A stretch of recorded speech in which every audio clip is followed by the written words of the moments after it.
ဟိုတယ်တထေးတယောက်ကသူ့ဟိုတယ်ကိုဓာတ်လေကားတက်ချင်တော့ကျွမ်းကျင်တဲ့အင်ဂျင်နီယာတယောက်ကိုခေါ်ပြီးအလုပ်အပ်အဲ့ဒီအင်ဂျင်နီယာသူတက်ရမယ်ဓာတ်လေကားအတွက်အထက်တိုင်းမှာအပေါက်ဖောက်အောင်မှာဖြစ်တဲ့အတွက်အထက်တိုင်းကိုလိုက်ကြည့်ပြီးအတိုင်းဒါယူနေတော့တန်ရှင်းရေးအလုပ်သမားကြီးတယောက်ရောက်လာတာပေါ့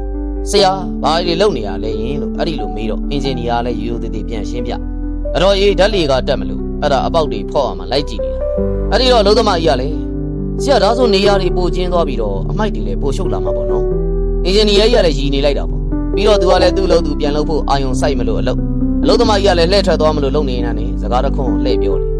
ဆရာရဲ့အပြင်မှာတက်တာမဟုတ်ဘူးအင်ဂျင်နီယာကြီးကလည်းဟိုက်ခနဲဖြစ်သွားတာတဲ့ဟုတ်ပါလား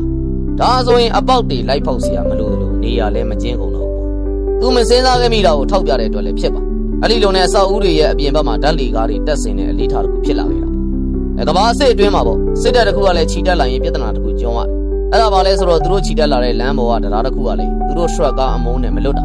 အများကြီးမလွတ်တာလည်းမဟုတ်ပဲနဲ့တက်လက်မလောက်မလွတ်တာသူတို့တွေလည်းအကြက်ရိုက်ကုန်တာပေါ့ကားတွေကိုလည်းအမိုးတွေဖြုတ်မလားဒီရာပေါင်းများစွာသောကားတွေအမိုးတွေဖြုတ်ပြန်တက်ဆိုရင်အချိန်တော်တော်ကုန်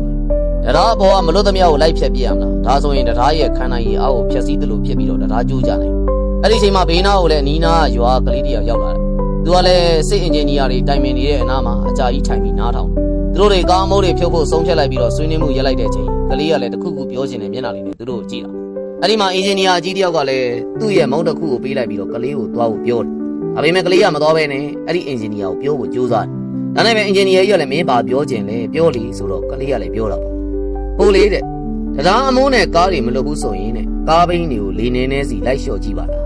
အင်ဂျင်နီယာတွေကလည်းကိုနဘူးကိုရိုက်ပြီးဘေးနားကကားနဲ့ခေါင်းနဲ့စောင့်နေသူကစောင့်ဖြစ်ကုန်တော့တာပေါ့သင်ခန်းစာပါဘယ်သူမှအထင်မသေးပါနဲ့သူတို့ရဲ့အမြင်သူတို့ရဲ့အတွေးတွေကလည်းကျွန်တော်တို့မမြင်မိတဲ့ရှုထောင့်ဖြစ်နိုင်